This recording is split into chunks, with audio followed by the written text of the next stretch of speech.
Hey YouTube, Do-It-Yourself Junkie 369 here today, and it is day 24 of our RV-10 build. And today I'm continuing work on the elevator. Big news today, I finally got the glue in from Vans, the Pro Seal replacement that they're using now, which is like Flame Pro or Flame Seal, I forget. Great thing is the date on it was January 2020, and it's good for 9 months. But just to be on the safe side, I went ahead and stuck it in the refrigerator. If I were to mix it, that's when you want to stick it in the freezer to try to slow down that cook-off time. And I haven't opened the package yet to look at the instructions or anything, so I don't know if it's the 30-minute or the 2-hour stuff yet. I guess by the time I do the next video, I'll know. So, continuing work on the elevators. We gotta finish deburring skins.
Okay, so we're finished with step 2.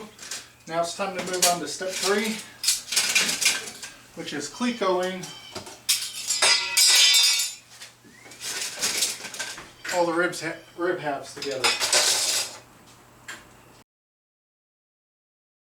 The correct orientation for these is the bottom, or the smaller piece here, to lay on the outside of the other piece.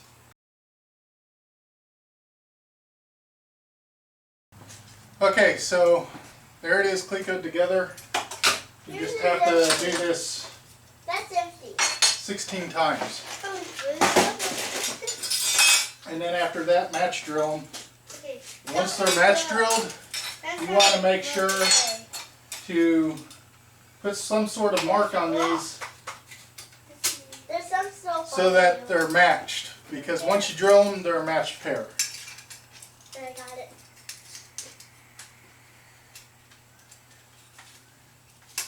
I'll probably just go through put either A or 1, so 1, 1 on both halves, and then 2, 2. That way, not only do I match the pairs up, I also can use that to remember what order they go in once I start attaching them to the rest of the assembly.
Okay, so that finishes up step 3.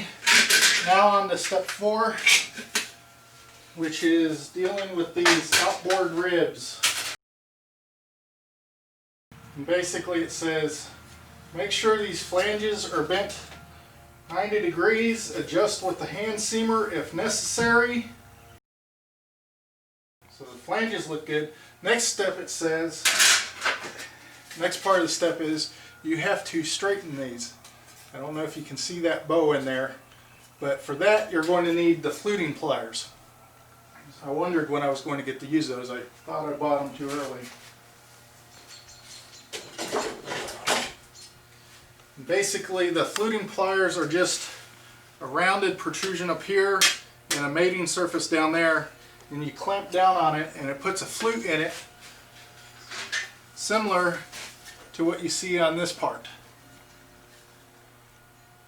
And those flutes are going to take this metal and basically bend it back straight, because it's shortening the metal in here just slightly, which is what's causing it too long of a piece of metal over here is what's causing it to bend and get this curve.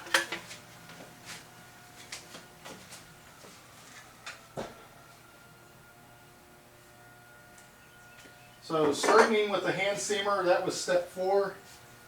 The fluting is step 5.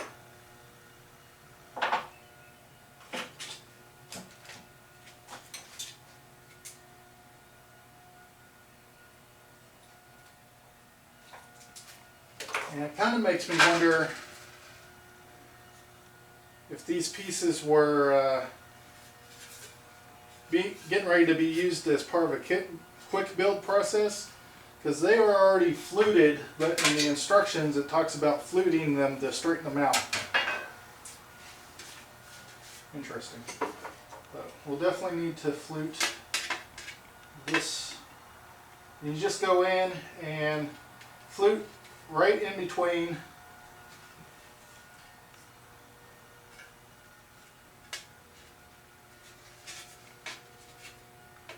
the holes on the flange.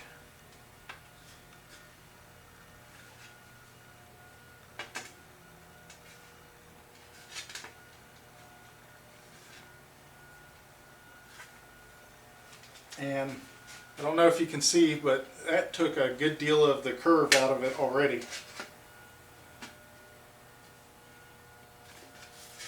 I might have fluted a little bit too much there.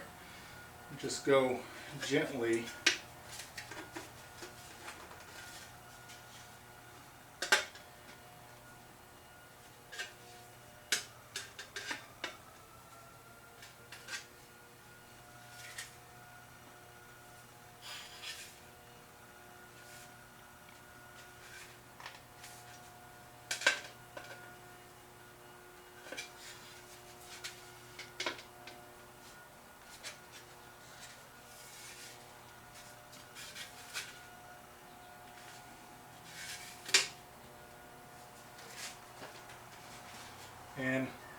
didn't need very much fluting on this to get it straight. Basically just a couple along it.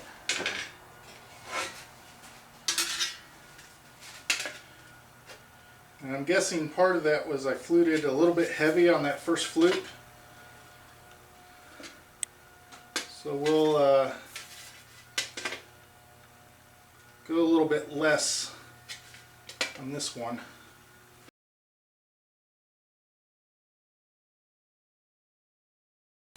Easy.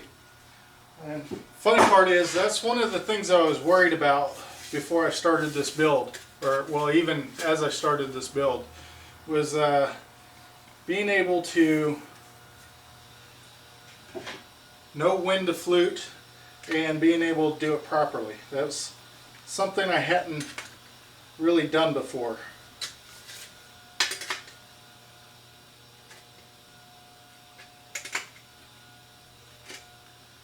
And basically I was making it a bigger issue in my head than it actually is. It seems to be about 75% of this build.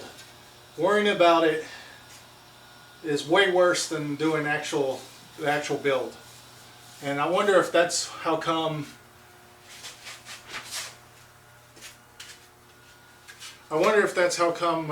Pro Seal has gotten such a bad rap. Because reading about it, I'd always been told like, oh, it's horrible. But actually I've read a couple things about it where guys were like, hey, this is not an issue. Other than it's stinking really bad. Which I guess in the comments, if you like the smell of Pro Seal, let us know.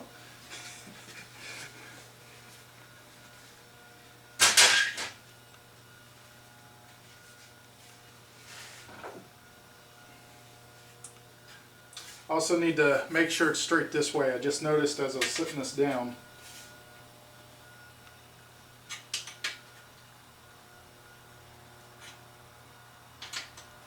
There's just a little bit of a bow going across that you need to get out of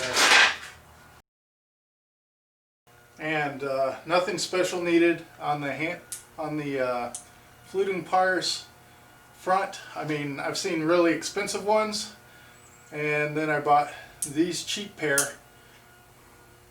which seem to do a fantastic job. So you don't need to go out and get the ones that look like vice grips. In fact, that might be a little bit overkill.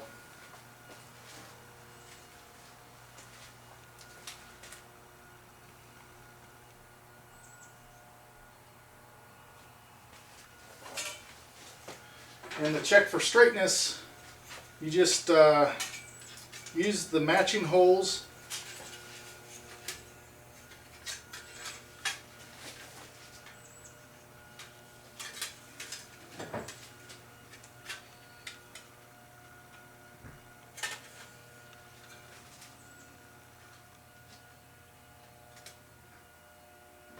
in the counterbalance skin is what this is called.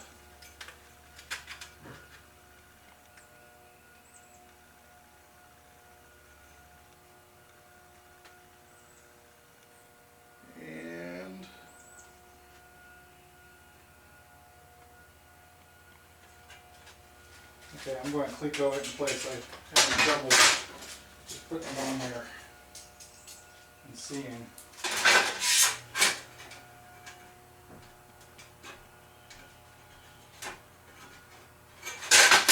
Oh yeah.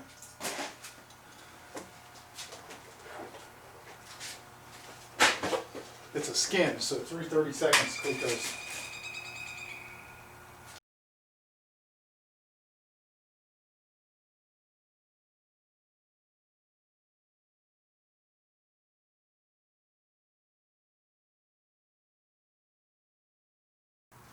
And this one was slightly overbent.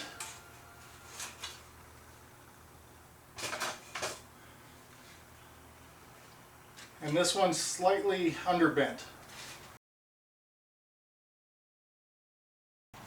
Okay, and there, now we're good. And then on this one that is overbent, so it's kind of convex out now instead of concave, the only thing I can think of is to go in and slightly flatten that flute that was too much. And really, you could flip your pliers around and kind of use it that way. But don't overdo it, because it's going to work harden the aluminum and cause it to crack if you do too much there. But you could just barely push that down. And once you get that done, you've finished step 5, and it's time to move on to step 6, which is basically building up these rib or tip rib assemblies.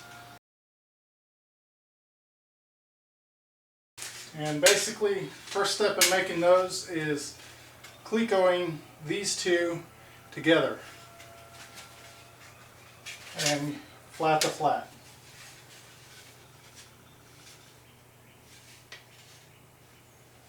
And it says remove vinyl from mating surfaces before clecoing. Weird thing is, these didn't come with any vinyl on them, but I did peel off the sticker that was there. Make sure that's out of the way because it was on the mating surface.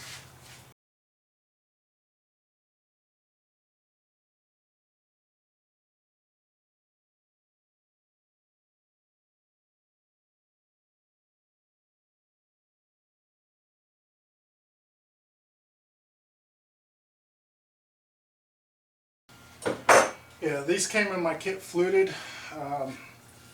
However, the fluting was done on them. It was too much, and the pieces weren't laying. This piece is straight, and this piece wasn't laying on it flat. It was bowed up, so it was sucked in too much. So, flipping the pliers over opposite of the flute and just squishing out a little bit on every other one solved that problem.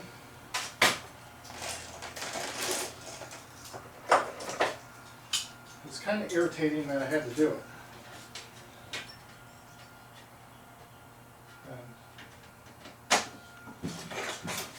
I thought I was so happy to see that they were fluted when I got them. Now I'm not too sure that it was such a great thing. Like, the bend was so severe that clecos couldn't even clamp it together. They would have just pulled the cleco through.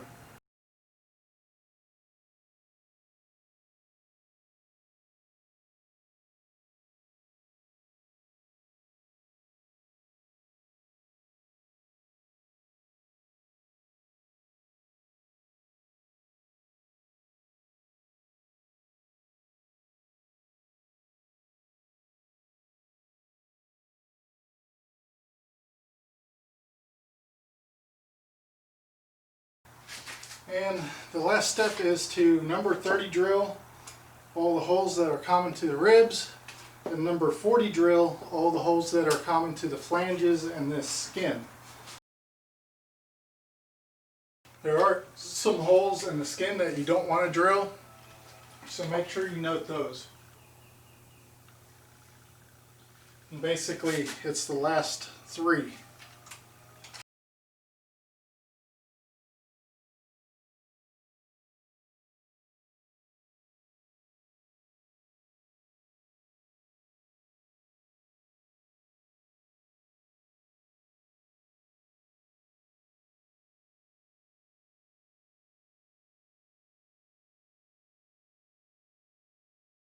The next part is to drill the skins, but there's holes that you don't want to drill.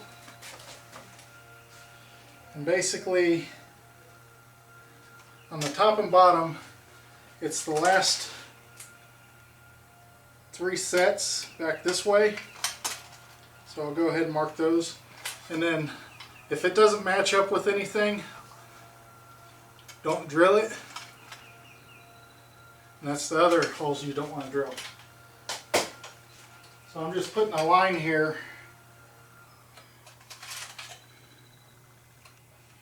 just to help me remember.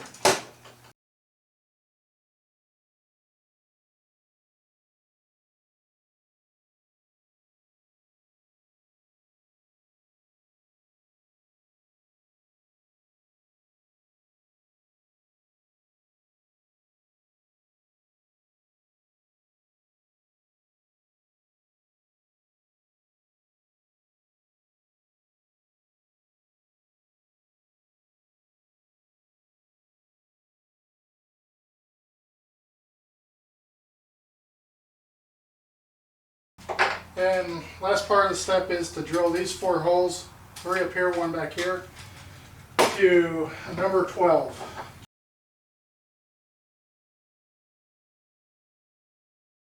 Scratch that. Went to go drill this back hole and realized that it's not a matched hole, so just drill the front 3 holes.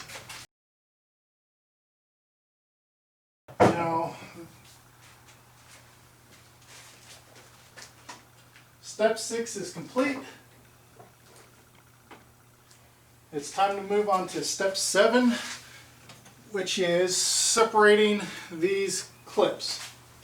They are called shear clips. And so you just cut them out as shown. And that's part of the reason they're still wrapped in blue and not deburred, is I wasn't ready to deal with them yet back in step 2, even though it said deburr all the parts.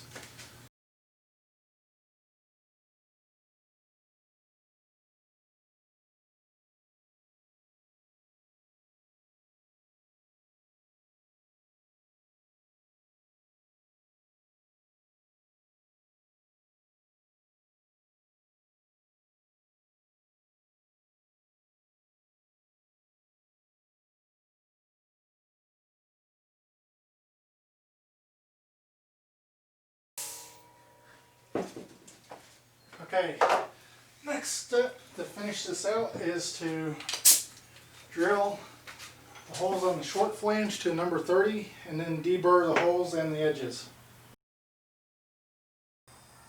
Just the holes you drilled, not the other ones.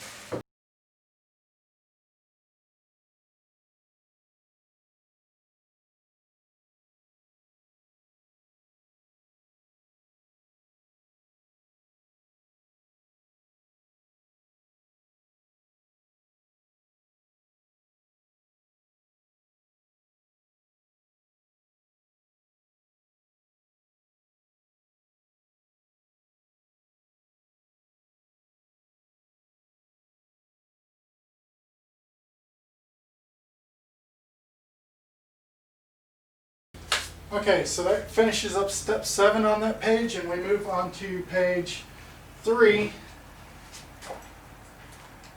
where we have to bend a tab on this, all 4 skins. So real quick, I'm going to have to clear off this workbench and make some room for that.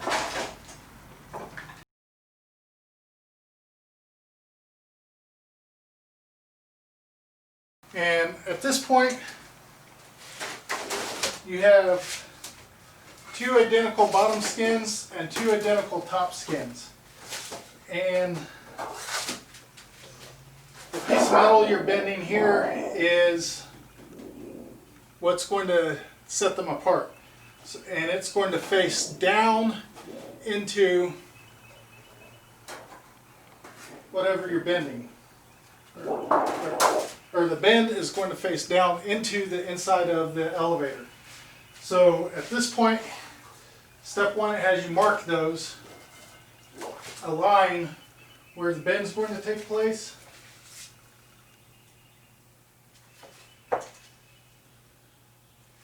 I am going to take this opportunity to decide which one is the right and which one is the left. And basically, I do that by flipping one of them opposite of the other. And that's it. That way, when I mark it, That's going to be the top side where I lay the block of wood, and then it gets bent down from there. And that way I don't accidentally bend these the same direction.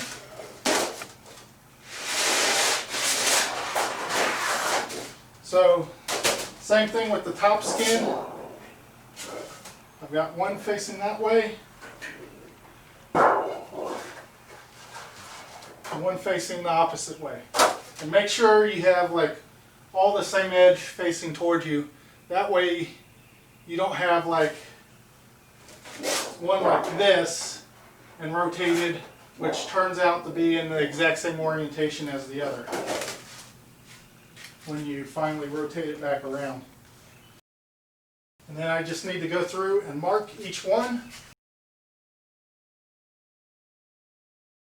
Basically, the other part of step one is to remove the blue vinyl.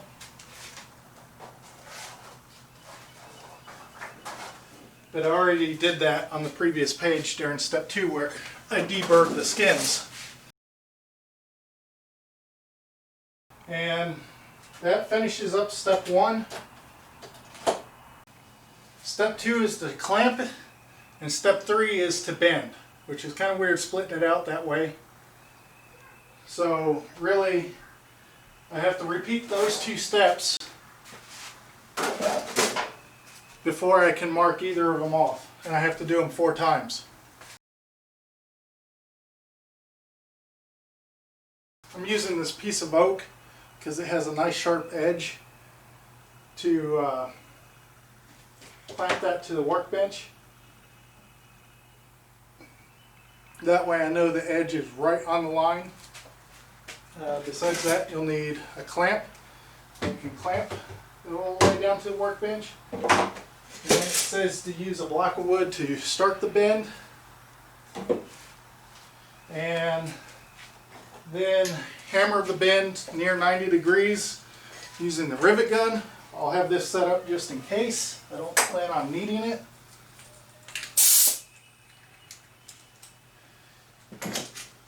And then to finish up the bend using a pair of hand seamers, which I don't have, which is basically like a duck-billed pair of vice grips.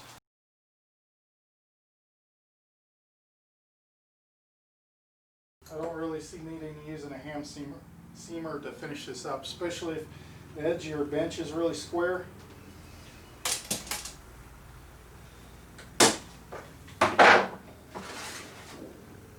That is perfect.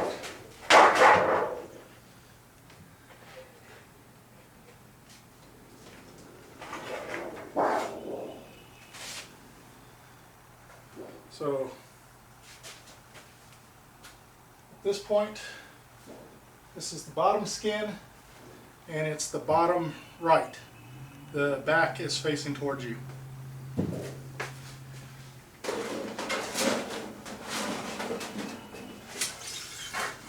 We just repeat the same process. So this one's going to get bent down. Upside is here, so that makes this the bottom left, back facing towards you.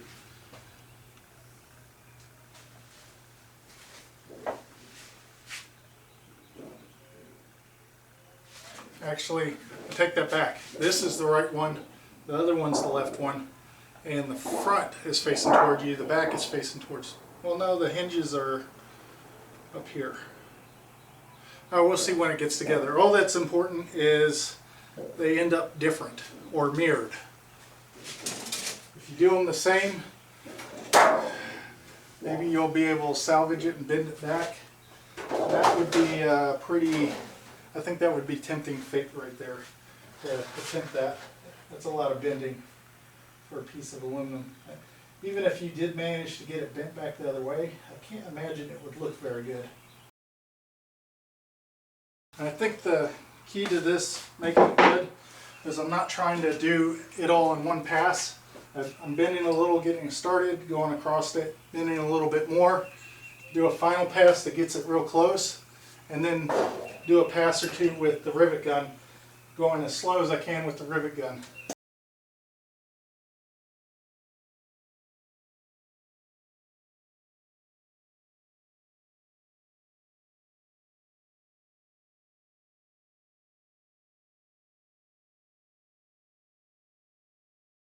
So that finishes steps 1 and 2.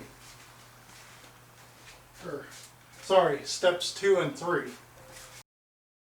And here's where we move on to page 4, and there's a note saying only the left elevator is depicted from here on out. Basically mirror the steps for the right one, and they recommend doing both at the same time to shorten the workload. If you split them up, you'll have to like go back and forth and it'll draw it out a little bit longer. So doing them both at the same time will save you time. Due to the size of them, they pretty much take up a whole workbench. So I might have to clear my tools off the other workbench over here, and I'll show you what I'm doing to the left one and then go over there and do the right one, same thing to the right one, and I'll just edit it out of the video. So you only see me working on the one because you can't see over there. But it sure seems like I'm going to have to find some place to stick all my tools. And rivets and stuff. And underneath the workbench might be cleared out enough. There's enough parts missing now. I might be able to stick stuff under there. So, real quick, I'm going to do some cleaning and reorganization. Okay, both benches are cleared off. First thing it looks like we're doing is attaching hinge reinforcement points to the spars.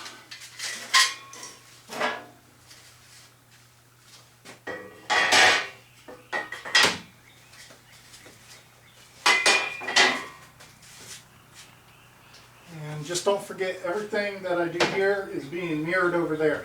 So this spar has the bent up section to the outside here. So that one has the bent section to the outside over there.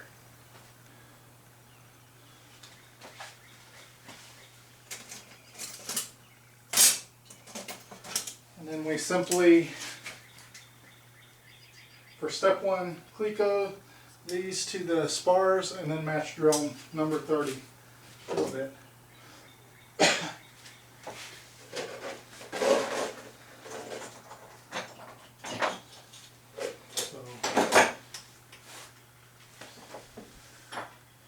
Cleaned up a little too much.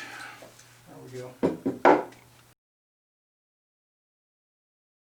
And this is another part where it can pretty much go in any orientation. So I'm going to mark it as 1, 2, 3, 4, and which side, the side with the marks is facing out. That way, after I match drill them, we take it apart and deburr, they get put back on there the correct way.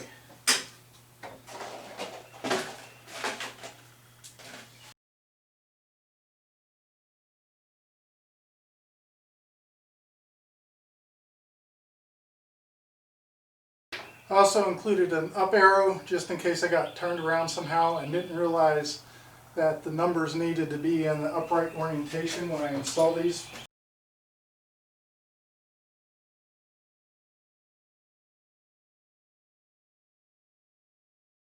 Okay, so step number 2 is to drill a hole out to 5/8 using the step bit, unibit, which unfortunately I don't have. So I marked which hole needs to be drilled to that 5/8 inch size, and I'll come back and hit that up later. So we'll go ahead and mark this page with a tab and highlight that step as being one that I've skipped.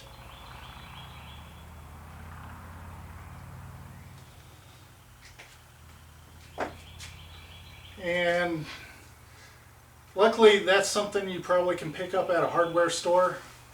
I wish I would have known it was coming up. I just put in an order for a flush rivet set, and I would have loved to have this shipped at the same time.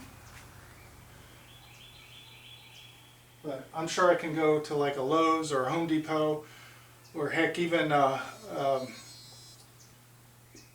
car shop would probably have one of those unit bits. Skipping to step 3, it's time to cleco the bottom skins to the spars.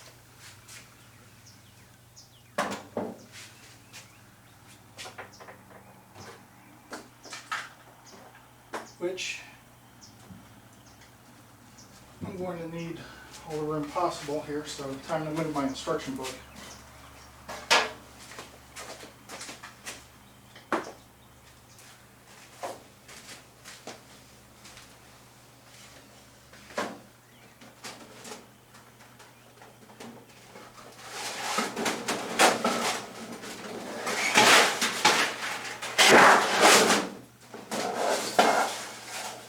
And bottom skins are the ones with these holes in them.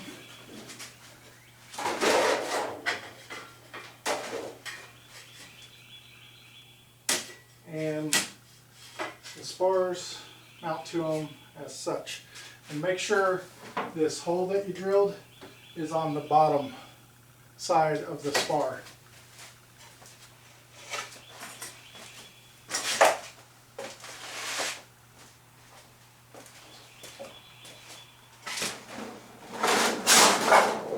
And that the tab is facing up. Basically, on this, you really need to look at what row of holes you're lining up. It's real easy to try to put this end in the wrong hole and then stuff doesn't line up and you're left wondering why.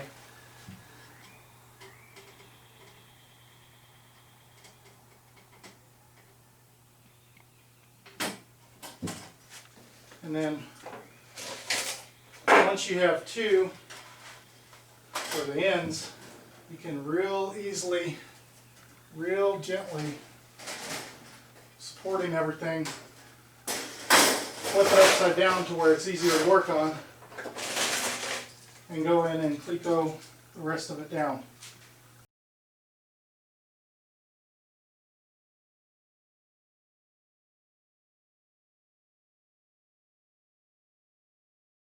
And now that that's fastened on there, I'll flip it back over, which might seem like a pain to flip this back and forth. And especially since all the clecos are coming up from the bottom, it'd be really easy just to slide stuff underneath and attach it that way. But having it in this orientation that matches the figure in the plans helps me visualize stuff and make sure I have everything in the right orientation and in the right spot. So the next step is to cleco in the ribs, which should still be clecoed together, and the root ribs. And there is a note that the holes on these flanges for the root ribs are 3/32, and not to drill them out to 1/8 inch. The rest of the ribs are 1/8 inch.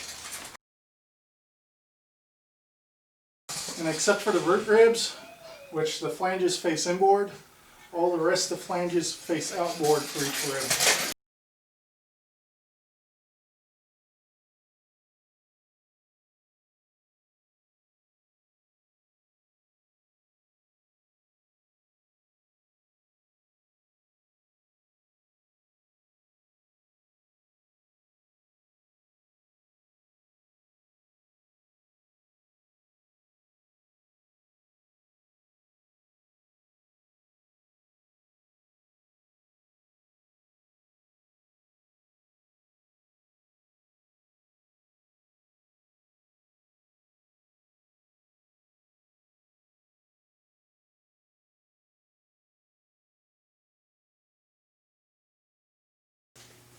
Okay, so that finishes up step 1.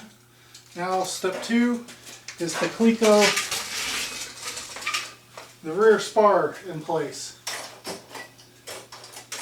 And I'm pretty sure this isn't directional. Oh, it is. The ends are different, so we got to figure out which end goes where.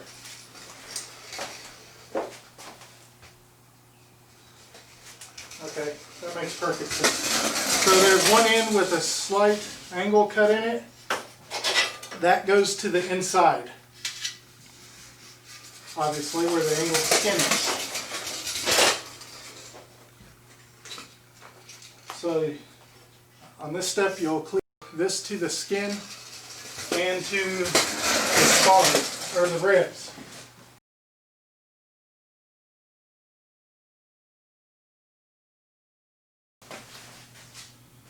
Okay, so to attach this, we're going to have to steal more clecos off the rudder assembly that I'm waiting to glue up. And hopefully I'm able to have enough clecos to have both of these glued up at the same time.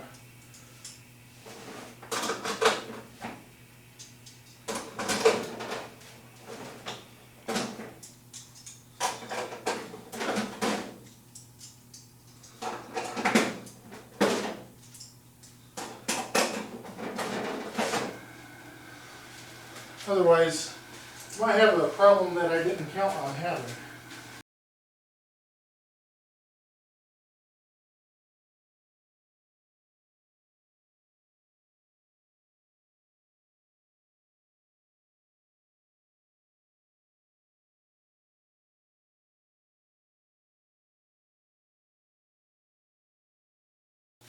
Okay, so that finishes up step 2. Step 3 is to match drill basically all the frame holes.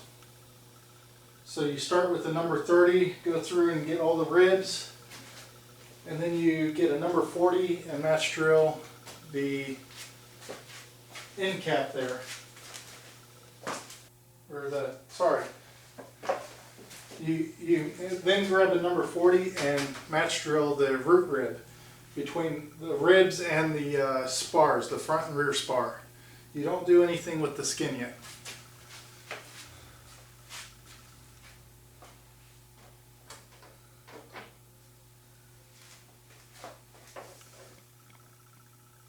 And you can already tell for these 3, I'm going to need that long 12-inch bit so I'm not scraping on the skin.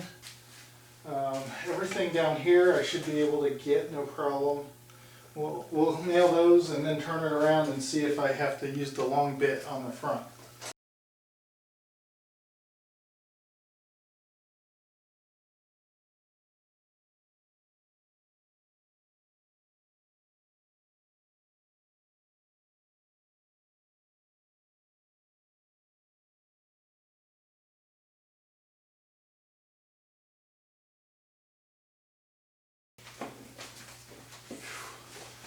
Okay, that's all the holes I can reach with the normal drill bit. Now it's time to switch over to a 12-inch drill bit.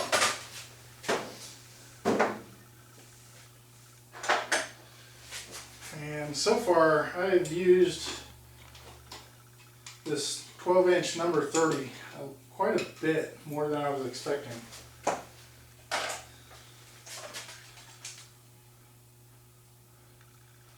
And I'm glad I got it rather than the number 40. Although, if you think about it, number 30 is used on most holes in the frame, while number 40 is usually holes that are in skins. So you're likely not to have trouble reaching a number 40 versus a number 30.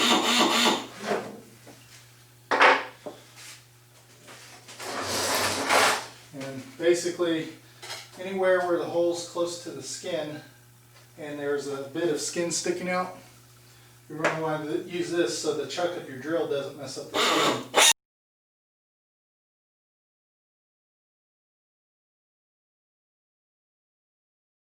And then part of this step is there's 2 holes down here that isn't matched up with anything on the rear spar. You drill those out with the number 30 as well. Now to finish up the step, we have to match drill the root rib to the spars.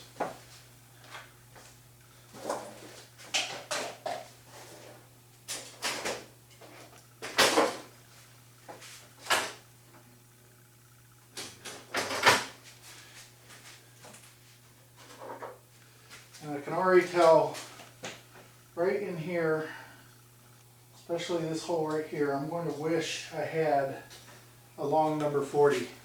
Doesn't have to be very long. And if I chuck this bit out far enough, I might be able to get in there by gently bending down on the skin. That way I don't have to get that long number 40. That and I don't have to wait on shipping for it.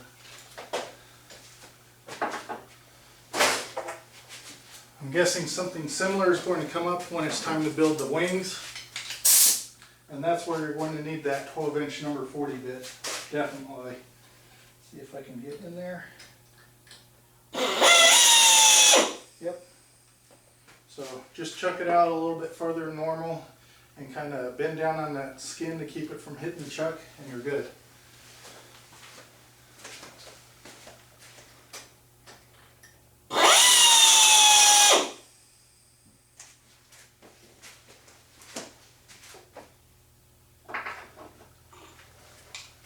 Now that that's out of the way, I can go ahead and chuck this up as I would normally.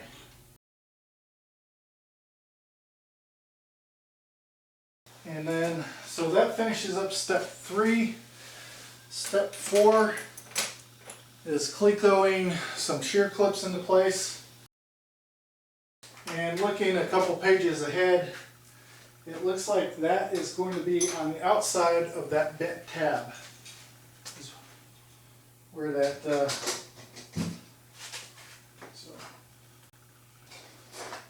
I'll spin this around for the orientation that you're used to.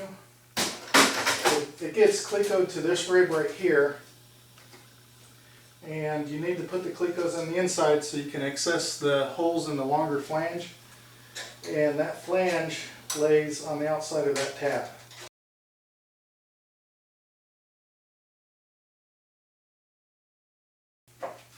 Yeah, actually in the step it even mentions to look at the figure a couple pages in, and it says to put the clip on the inboard side of the tab.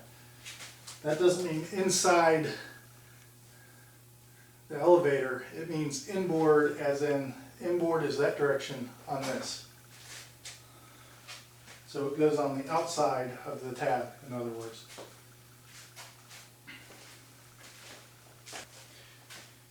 And with that, we finish up step 4.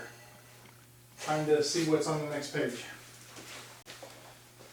So, page 6, step 1, we cleco in these trim access reinforcement plates.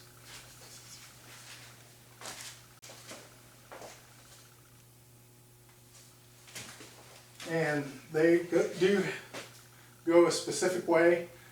The flanges face outboard, so this orientation.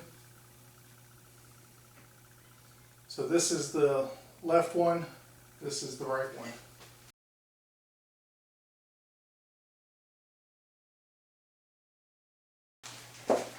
Once that's clecoed in, that finishes step 1.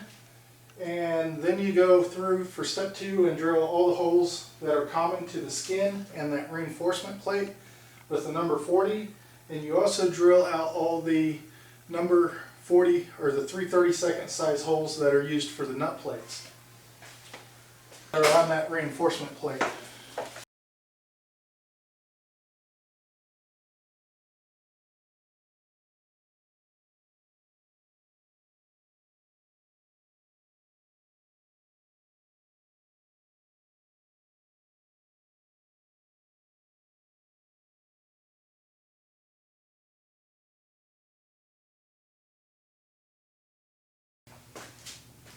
So that finishes up step 2.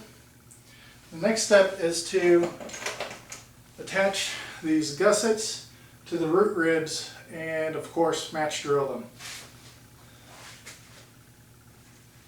And And it appears like everything else on the root rib, it's a number 40 cleco and drill bit, not a number 30. And it does say when you attach this, you want to match this gusset to the angle already formed by the root rib. You don't want to, so if you need to bend it a little bit, go for it.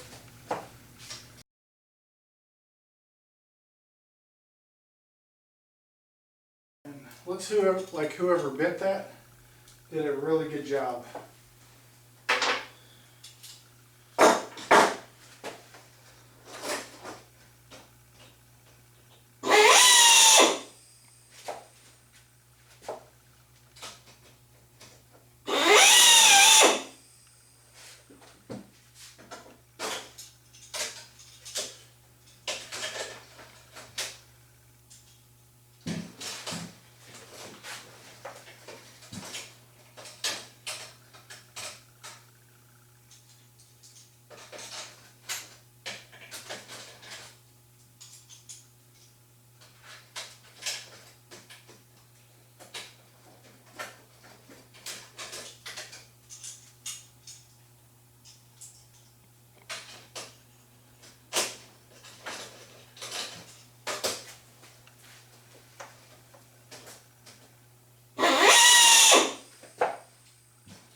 Well, I didn't read the instructions. Luckily,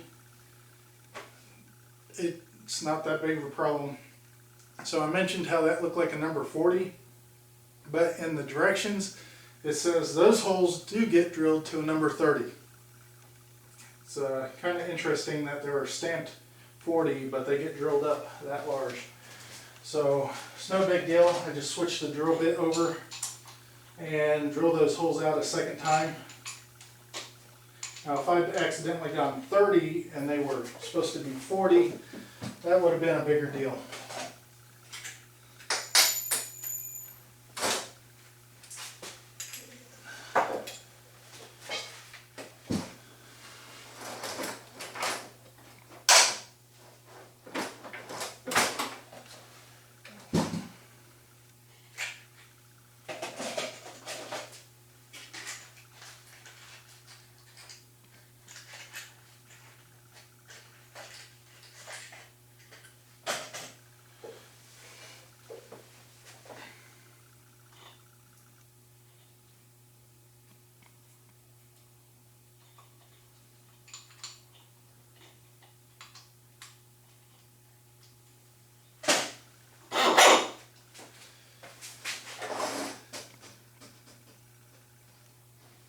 I want to reread that one more time just to make sure. That is really weird that those holes get drilled differently.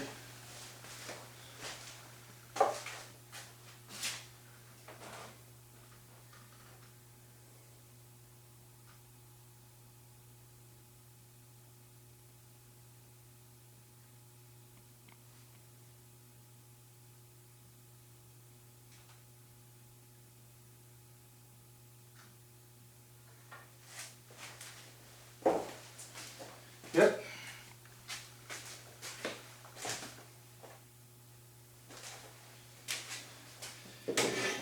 Yep, it says number 30.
So that finishes up step 6. That's not right.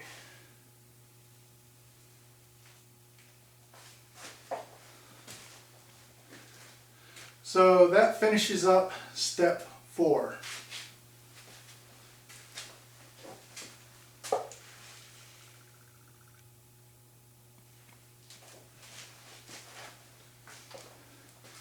Looks like step 5 is attaching these shear clips, and then step 6 is attaching these assemblies.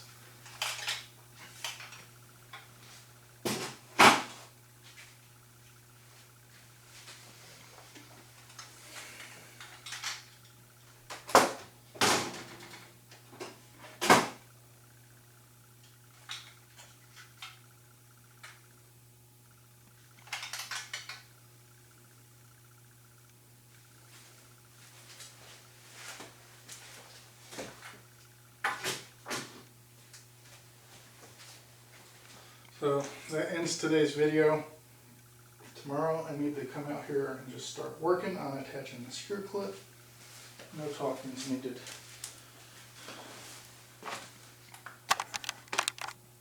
And whoever bent that did a really good job.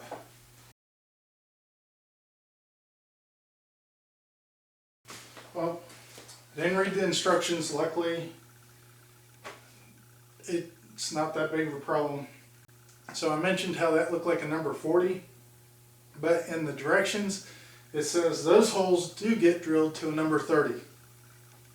It's kind of interesting that they were stamped 40, but they get drilled up that large. So it's no big deal. I just switched the drill bit over and drilled those holes out a second time. Now if I'd accidentally gone 30 and they were supposed to be 40, that would have been a bigger deal.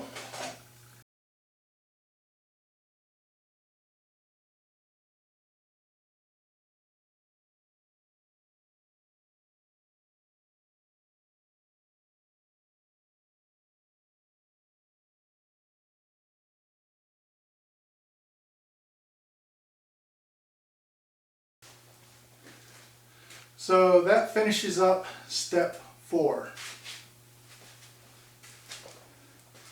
Looks like step 5 is attaching these shear clips, and then step 6 is attaching these assemblies. So I'm on page 6, step 5, and I have run out of enough clecos to do both elevators at the same time now. So I'm going to disassemble what I have on the one so far and do them separately. So if you look at my build log and you see like the steps on these days repeated later, it's not a mistake. I just did it. I had to do the steps broken up like that. Luckily it's not the end of the world. But I'm only going to film doing the left-hand elevator, and then I won't bother filming the right hand since it's identical. And by the time I get to gluing up this trailing edge, I should be able to have the clecos I need to do both of those and the rudders at the same time. Since the main thing I ran out of was the 3/32 clecos holding the skins on.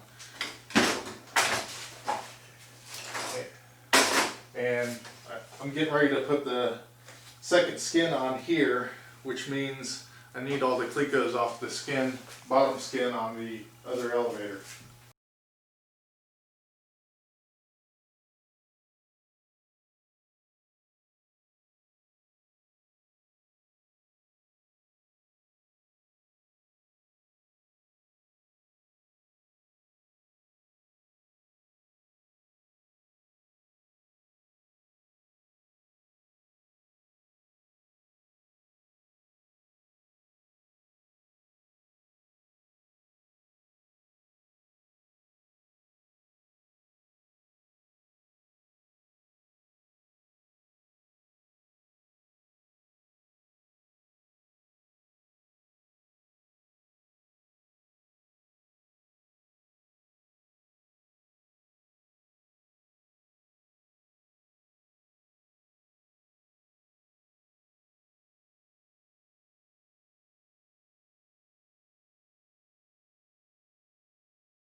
Main thing with the top skin is you want this closeout tab, as they call it, on the outside of the bottom skin, but inside the shear clip.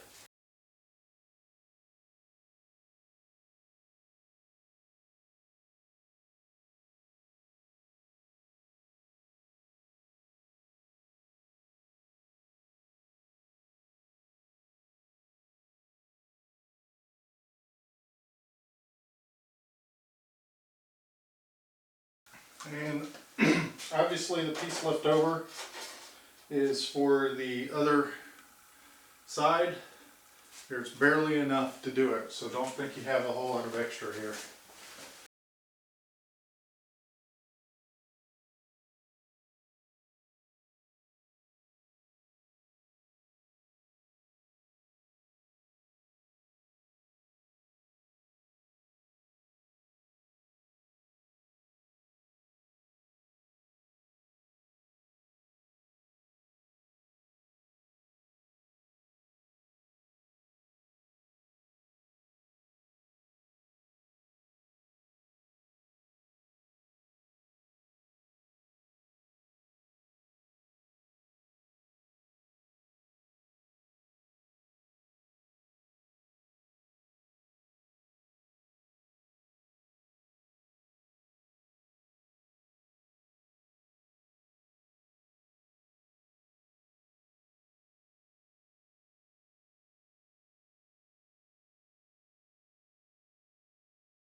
For the trim brackets, one of these plates ends up being right, one ends up being left.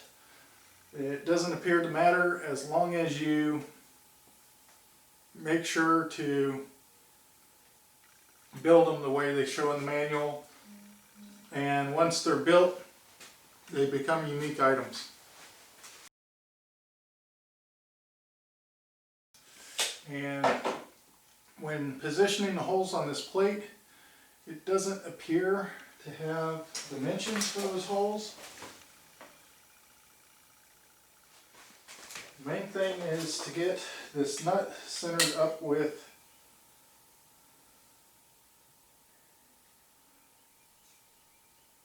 this channel here, or this cutout, which makes me wonder if some of the holes might be offset from the others. Doesn't appear that this nut is exactly in the center there. According to the drawing, best guess is one hole lines up with the outside edge of this nut, which is about 1/8 inch in.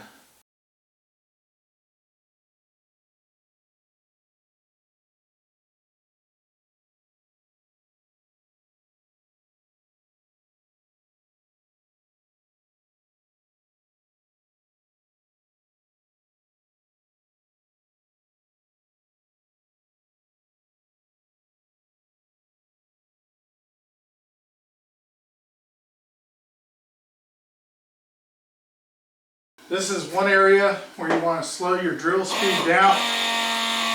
I'm going about this fast drilling through this steel plate. And then I think after I drill both these plates, I'm going to throw this drill bit in the trash. You got to figure at this point it's drilled near 1,000 holes, maybe more, because I've done all the rudder skin holes. Some are riveted and I have that rivet count up already, and I'm close to 600. But you also have all the skin holes for both elevators that this drill bit's gone through. And I thought it was cutting a little bit slow on the aluminum, but once I threw it on this piece of steel here to cut these holes, drill these holes, I could definitely tell it is fairly dull. And I'm going to go ahead and drill both of these plates out right now. That way I don't have to come back later and get a new drill bit dull drilling through a steel plate.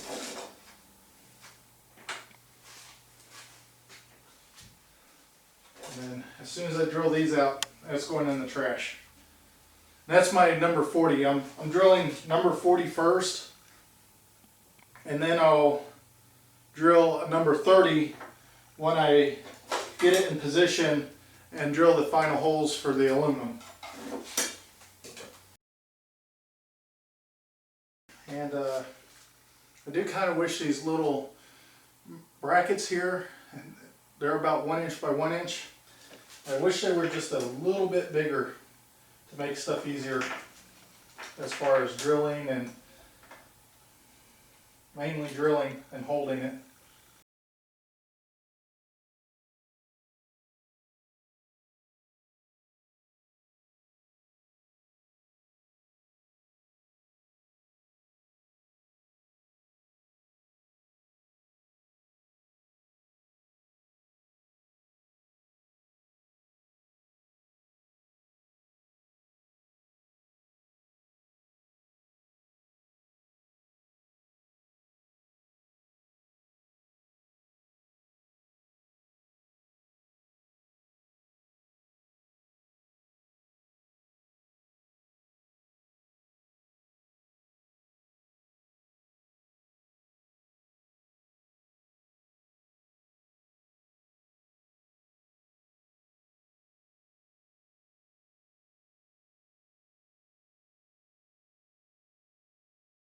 Okay, so page 7, step 5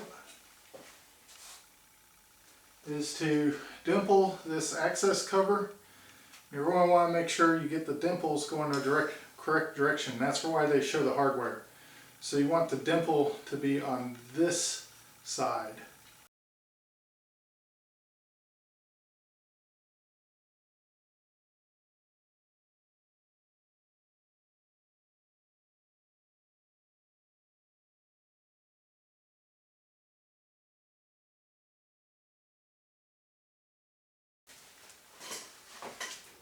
Okay, so part of this I'm supposed to dimple the reinforcement plate on step 6, but some of my clicos holding that in are on the inside of the elevator. And step 7 is to disassemble everything, making sure it's all marked so you can put it back the way you had it. So since I need to get in there, I'm going to do that step first and then come back and do step 6 after I have access to that plate.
One thing I noticed about the step dimpling these holes for the screws, they were never deburred, so hopefully that doesn't matter. So I guess one great thing about doing the dimpling on this reinforcement plate before all the disassembly is I went back, and because of the disassembly steps says to deburr everything, I've already deburred it.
Sometimes with these really narrow pieces, it's just easier to deburr the inside using sandpaper.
Man, I have to say, I am glad that I ran out of Clecos and I've only done one side of the elevator, the left-hand side, at a time, because I don't think I could sit here long enough to deburr both these in one sitting. That's a little over 3 hours just today deburring. Yeah, and I had done it the day on the previous day that I worked on this as well. That's a lot of just sitting and deburring every hole. There's more holes on this than the elevator or the rudder, the vertical stabilizer. It almost seems like both of those put together don't even have the same number of rivets, which more rivets mean more holes to deburr.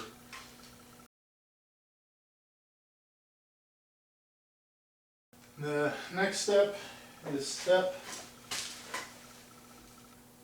9, which is to dimple all the holes in the skin. Biggest thing here is make sure your dimples are facing the right way. And then pretty much dimple all the holes. I'm not going to dimple these holes right here. That's where the two skins fold over and get riveted together, or they roll over.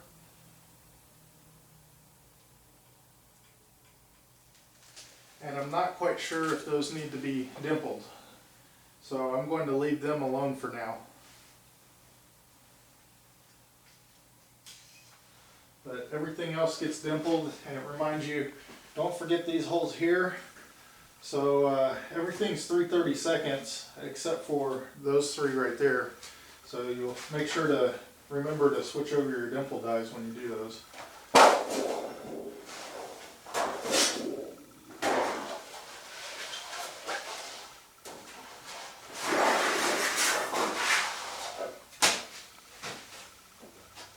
The other one I'm not sure about dimpling are these holes right here that didn't match up with anything.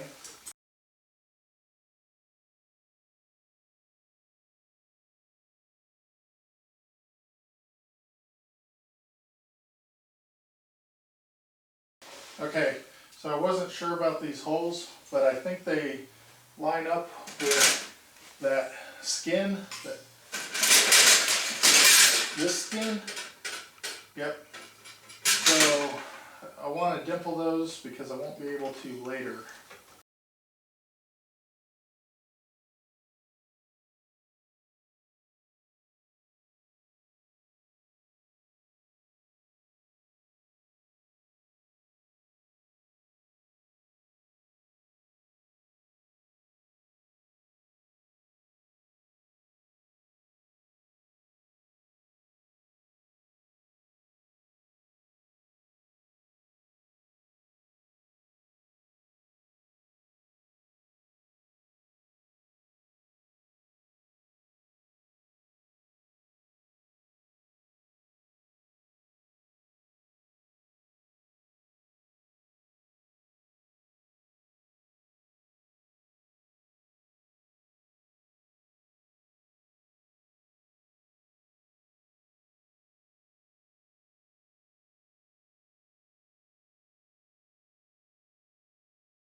So I'm flipping my dies around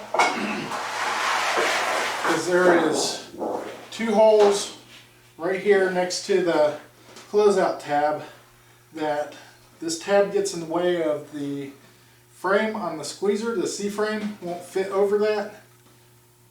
And then I guess if I flipped it around and had the ram coming down from this side, there might be enough room. But the other thing is it can't lay flat on this piece of wood, so I can reach in there by flipping it around.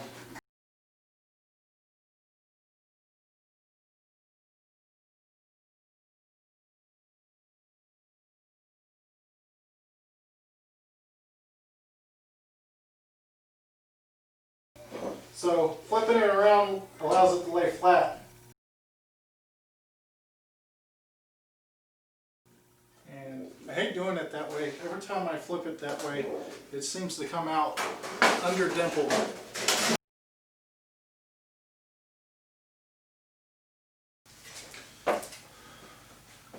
Okay, so that finished up page 7. It's now time for page 8. First step is to dimple the flanges, the holes in the flange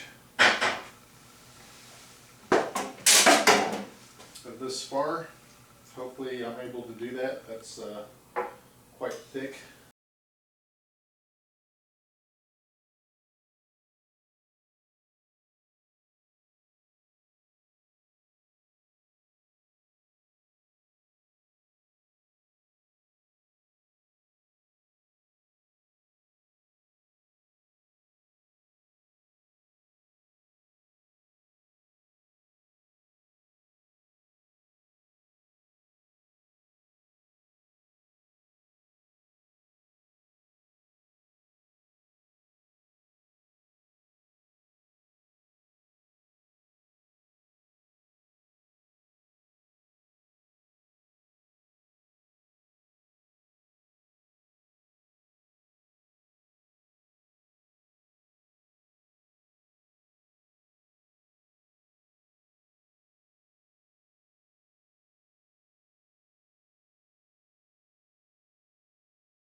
Now, step 2 says to countersink the inboard end. The inboard end is the one that has the 2 holes down here. And then saying make sure you do the top edge. So, since I remember that I had it laid out inboard to my right, leading edge to the front, trailing edge to towards the camera. I'm just going to put it in that orientation, and that way I make sure to mark the top 29 holes that get countersunk. If you count rib attachments, it should be 7 total if you count the E905 piece, or 6 if you don't. So it should be, this hole right here is the last one that gets countersunk, but I'll count them individually just to make sure.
So what I'm doing is page 9, step 1 states that when you dimple these, you could bend the flanges. So I just have this like angle replicator. I can't remember the real name for this if there is one, but you lay it down on an angle, adjust it, and then you can pull it off there and replicate that angle somewhere else, mainly for carpentry. So you stick it down and draw a line, and then you cut along that line. It's really useful in boat building, where you have a lot of repeat angles over and over again. So I just stuck that on the plans, adjusted it to match the drawing of the flange, and then checked along the flange to make sure it wasn't bent or unbent and needed to be adjusted with the hand seamers as it stated. You might have noticed on this one, when I dimpled it, I put it on the bench and bent this flange right here back in a little bit. This one did bend. Luckily, those two seem to be okay.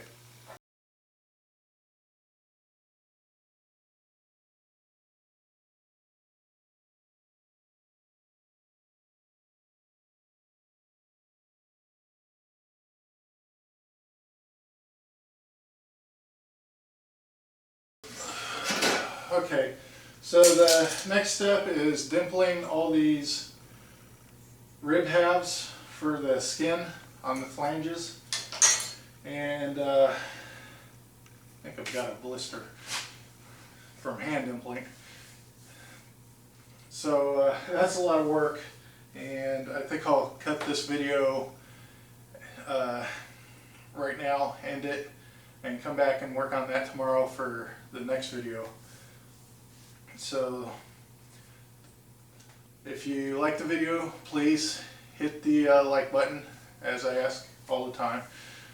If you want to get notified when I upload these, go ahead and subscribe. And if you're going to purchase your own Vans aircraft, please use my builder's number that's located in the description below. When you make your purchase, Vans will send me $100 as kind of a finder's fee / thank you. Costs nothing extra for you guys. It's just a program that they have. Only works for first-time builders.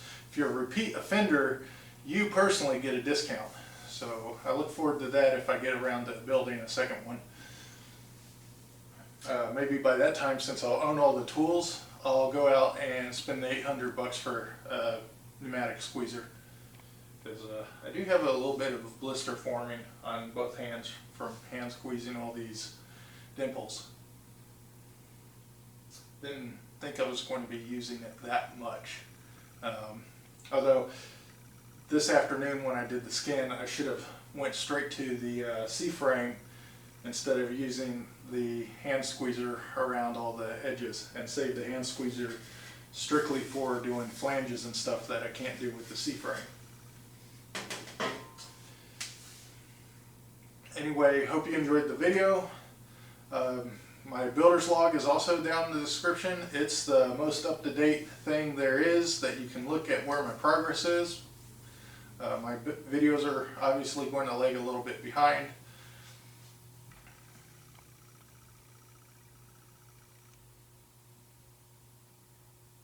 And you can steal that for yourself and use it as your own build log. It's got a little bit of calculation stuff going in there, like I have my start date plugged in, and then based on average hours worked per day that have occurred so far, it extrapolates my projected finish date, which I hadn't worked 5 days for 5 days on it, so my projected finish date has slipped from 2022 out to 2023, about May time frame.